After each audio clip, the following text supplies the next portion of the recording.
Friends, welcome on 24 India education channel पे। तो friends, हम आपके लिए लेकर आए हैं matric Bihar board matric 10th में जो फिजिक्स से संबंधित जितने भी क्वेश्चन हैं वो सभी क्वेश्चन का हम ऑब्जेक्टिव सॉल्यूशन आपके सामने करेंगे। तो फ्रेंड, आज हम आपके लिए प्रकाश के परावर्तन में जितने भी क्वेश्चन हैं उनका सॉल्यूशन हम अभी करने जा रहे हैं। तो चलिए फ्रेंड्स, हम अपना वीडियो को शुरू करते हैं। तो पहला क्वेश्चन है, किस दर्पण से केवल आभासी प्रतिबिंब बनेगा? समतल दर्पण से, अवतल दर्पण से, उत्तल से, समतल तथा अवतल से। इसका राइट आंसर हो जाएगा समतल तथा उत्तल दर्पण, यानी कि इसका राइट आंसर हो जाएगा ऑप्शन डी। समतल तथा उत्तल दोनों दर्पण से आभासी प्रतिबिंब प्राप्त कर सकते हैं। आभासी प्रतिबिंब या काल्पनिक प्रतिबिंब, यह प्रतिबिंब हमेशा सीधा और छोटा बनता है। नेक्स्ट क्वेश्चन है, समतल दर्पण में प्रतिबिंब बनने की प्राकृतिक क्या होती है? समतल दर्पण में बनने प्रतिबिंब की प्राकृतिक क्या होती है? वास्तविक, वास्तविक तथा सीधा, वास्तविक और उल्टा, आभासी तथा बराबर। तो फिर समतल दर्पण हमेशा वास्तविक तथा सीधा प्रतिबिंब, वास्तविक तथा बराबर प्रतिबिंब बनती है। नेक्स्ट क्वेश्चन, गोलीय दर्पण की फोकस दूरी उसकी वक्रता त्रिज्या की होती है? आधी होती है, दोगुनी होती है, तिगुनी होती है, चौथाई होती है। तो इसका राइट आंसर होगा आधी होती है, यानी कि गोलीय दर्पण की फोकस दूरी वक्रता त्रिज्या की आधी होती है। नेक्स्ट क्वेश्चन देखते हैं, प्रकाश तरंग है ध्वनि तरंग, बीम है चुंबकीय तरंग है, परावैंगनिक तरंग है, प्रासरव तरंग है। तो फिर राइट आंसर हो जाएगा विद्युत चुंबकीय तरंग है। प्रकाश तरंग एक विद्युत चुंबकीय तरंगे हैं। दर्पण सूत्र है 1/v माइनस 1/u बराबर 1/f। बी ऑप्शन है 1/f प्लस 1/v बराबर 1/f प्लस 1/u बराबर 1/v। सिम है 1/f प्लस 1/u बराबर 1/u। डी है 1/v प्लस 1/u बराबर 1/f।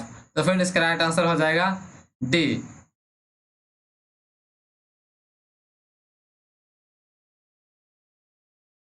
नेक्स्ट क्वेश्चन देखते हैं, गोलीय दर्पण में फोकसांतर तथा फोकसांतर एवं वक्रता त्रिज्या के बीच संबंध है। r बराबर 2f, option number A. Beam है f बराबर r/2, सिम है r बराबर 2f, डीम है r बराबर 2f, r बराबर f/2। तो इसका राइट आंसर हो जाएगा ऑप्शन सी, f बराबर r/2। नेक्स्ट क्वेश्चन हम देखते हैं,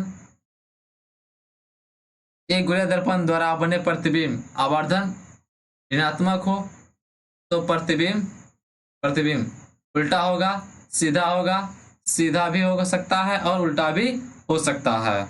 इनमें सभी गलत है, तो इसका राइट आंसर होगा हमेशा सी, यानी कि हमेशा उल्टा होगा।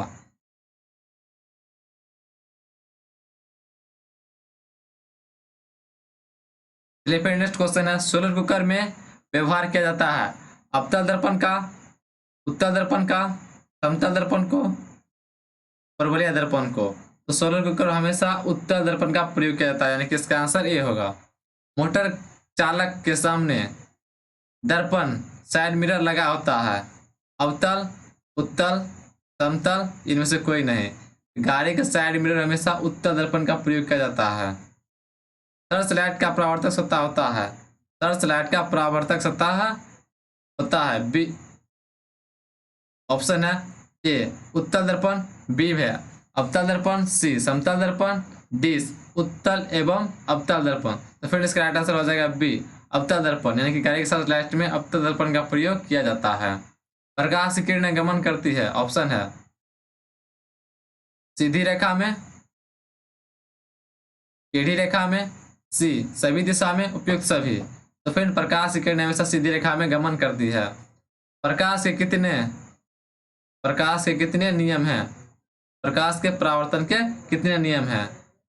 प्रकाश के परावर्तन के 1, 2, 3, 4। प्रकाश के परावर्तन के 2 नियम हैं। नेक्स्ट क्वेश्चन हम देखते हैं 13 है,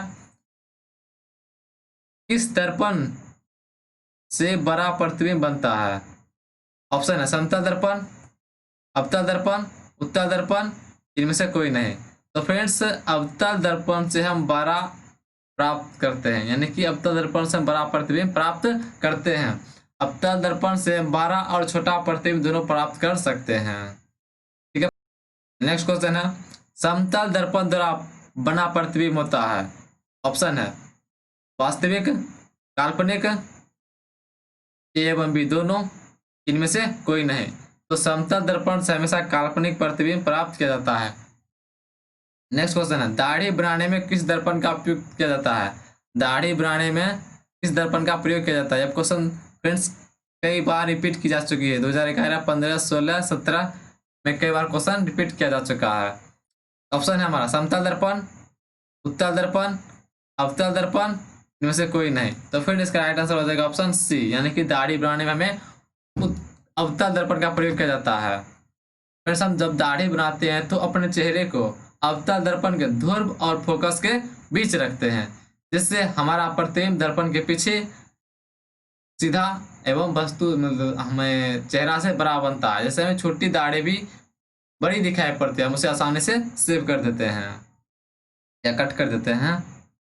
नेक्स्ट क्वेश्चन है परावर्तन के नियम से निर्धारित होता है आपतन कोण बराबर परावर्तन कोण, परावर्तन कोण बराबर अपवर्तन कोण, आपतन कोण बराबर विचलन कोण, इनमें से कोई नहीं। तो फ्रेंड्स इसका राइट आंसर होगा आपतन कोण बराबर परावर्तन कोण। प्रकाश के परावर्तन के दो नियम है, आपतन कोण परावर्तन कोण के बराबर होते हैं, आपतित किरण, परावर्तित किरण तथा खींचे गए अभिलंब तीनों एक ही तल के एक ही बिंदु पर स्थित होते हैं।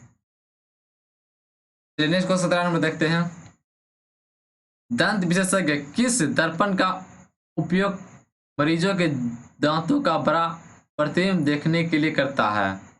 यानी कि दंत चिकित्सक जो भी होते हैं वे किस दर्पण का प्रयोग नाक, कान, गला इत्यादि की जांच करने में करते हैं। ऑप्शन है समतल दर्पण, अवतल दर्पण, उत्तल दर्पण, इनमें सभी है। तो फ्रेंड्स इस जांच के लिए हमेशा उत्तल दर्पण का प्रयोग किया जाता है ताकि हमारे बॉडी के अंदर के जो पार्ट्स है वह आसानी से बड़ा दिख सके। नेक्स्ट क्वेश्चन है गोलीय दर्पण के परावर्तक पृष्ठ की वृत्ताकार सीमा रेखा का व्यास कहलाता है। ऑप्शन है मुख्य फोकस, वक्रता त्रिज्या, प्रधान अक्ष, गोलीय दर्पण का द्वारक। तो फ्रेंड्स राइट आंसर होगा 18 का ऑप्शन बी, वक्रता त्रिज्या कहलाता है।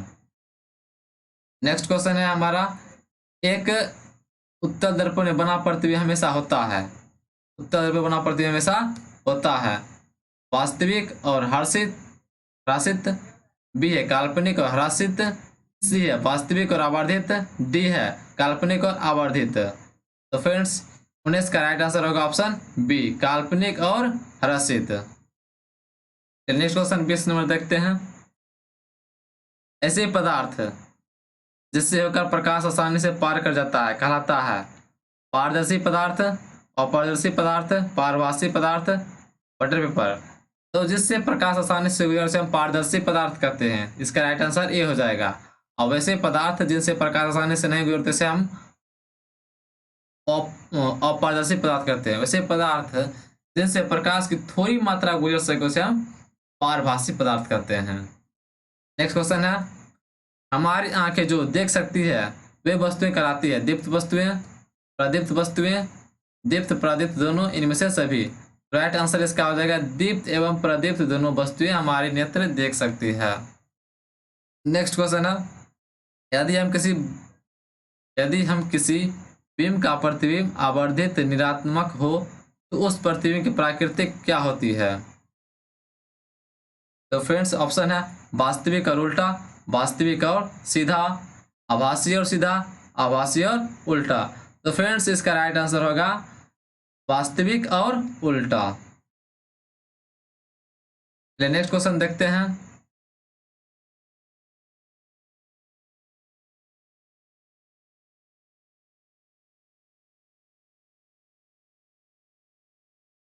किस दर्पण के सामने आप चाहे जितनी दूरी पर खड़े हो आपका प्रतिबिंब सीधा है बनता है, संभवतः दर्पण है।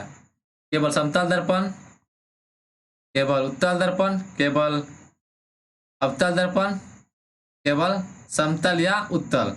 तो फ्रेंड्स इसका राइट आंसर होगा समतल दर्पण। समतल दर्पण में हमेशा सीधा प्रतिबिंब प्राप्त होता है। नेक्स्ट क्वेश्चन है, किसी वस्तु का अवतल दर्पण द्वारा बना प्रतिबिंब आभासी सीधा वस्तु से बड़ा पाया जाता है तो वस्तु की स्थिति कहाँ होनी चाहिए?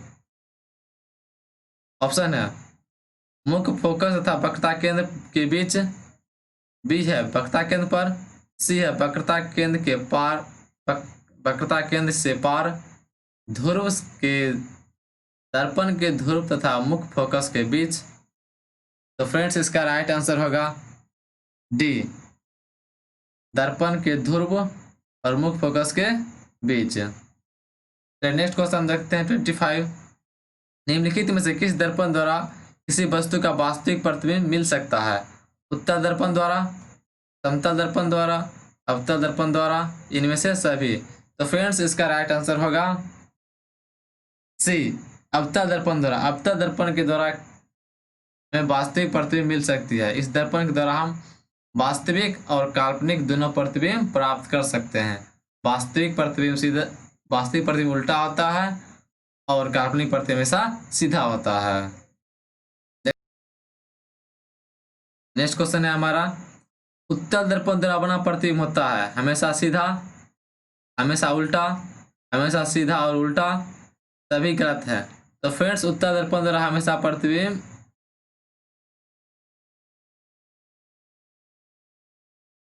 सीधा बनता है।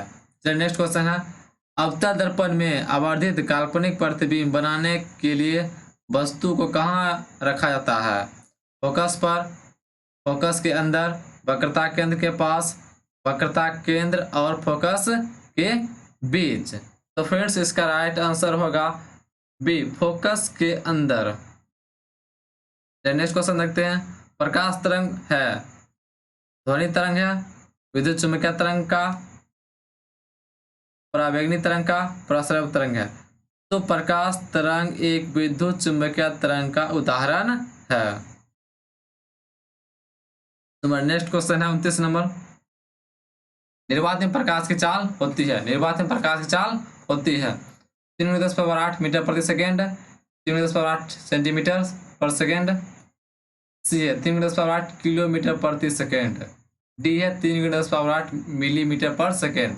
तो फ्रेंड्स निर्वात में प्रकाश की चाल 3×10⁸ मीटर प्रति सेकेंड होती है, यानी कि निर्वात में प्रकाश की चाल सबसे अधिक होती है। काल्पनिक प्रतिबिंब हमेशा सीधा होता है, औध होता है, उल्टा होता है, तिरछा होता है। तो फ्रेंड्स काल्पनिक प्रतिबिंब हमेशा सीधा होता है। चलिए नेक्स्ट क्वेश्चन है, किसी वस्तु का आवर्धित काल्पनिक प्रतिबिंब बनता है अवतल दर्पण से, समतल दर्पण से, उत्तल दर्पण से, सभी दर्पण से। तो फ्रेंड्स 31 का राइट आंसर होगा अवतल दर्पण से। नेक्स्ट क्वेश्चन है 32, संयुग्मी फोकस संभव है केवल उत्तल दर्पण से, अवतल दर्पण से, समतल दर्पण से, साधारण कांच से। इसका राइट आंसर होगा ऑप्शन बी, अवतल दर्पण से। नेक्स्ट क्वेश्चन 33, किसी वस्तु को एक दर्पण के सामने निकट रखने पर प्रतिबिंब सीधा बने किंतु दूर रखने पर प्रतिबिंब उल्टा बने तो वह दर्पण होगा।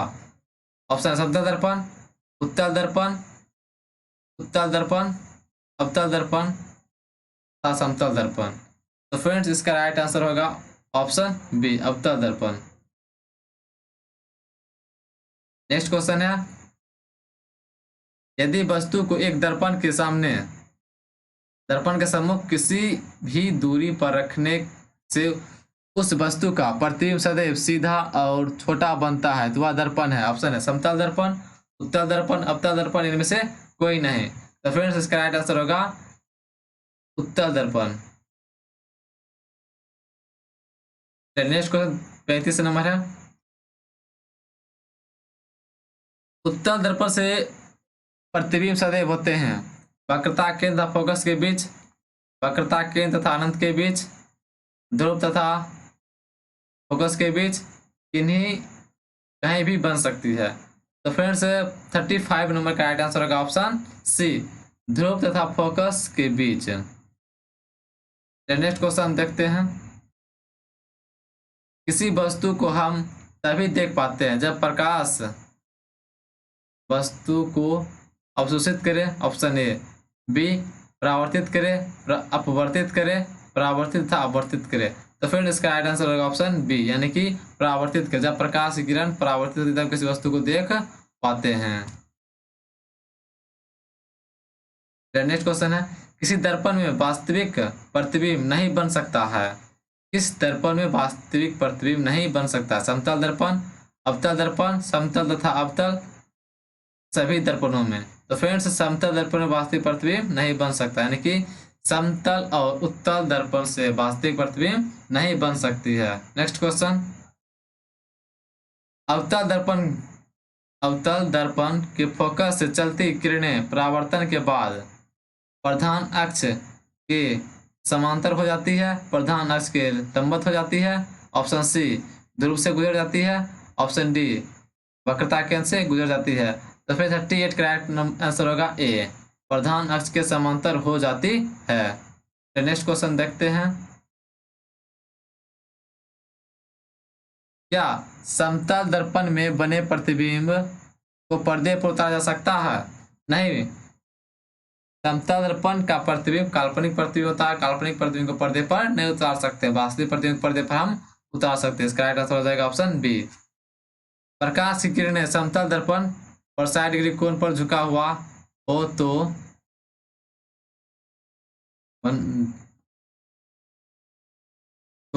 परावर्तन कोण हो, ऑप्शन है 60 डिग्री, 30 डिग्री, 45 डिग्री, 90 डिग्री। तो फिर इसका राइट आंसर हो जाएगा 30 डिग्री। नेक्स्ट क्वेश्चन देखते हैं, निम्नलिखित में कौन उत्तल दर्पण की फोकस दूरी की वक्रता त्रिज्या 32 है?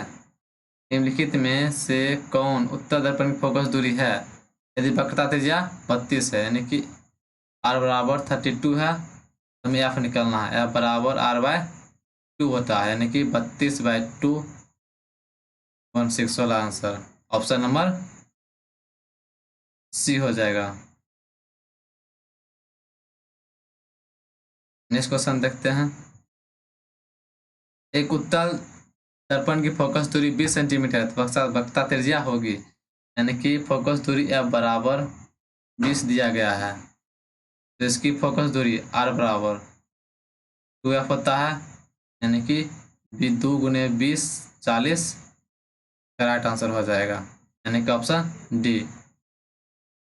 थैंक यू फ्रेंड्स, वीडियो देखने के लिए बहुत बहुत धन्यवाद। हम इसी तरह नेक्स्ट चैप्टर का वीडियो जल्द ही अपलोड करेंगे। अगर इस वीडियो में आपको किसी प्रकार की समझने में परेशानी हो या दिक्कत हो तो आप कमेंट बॉक्स में कमेंट करें और अपने दोस्तों के साथ, अपने फ्रेंडों के साथ वीडियो को ज़रूर शेयर करें। थैंक यू, धन्यवाद।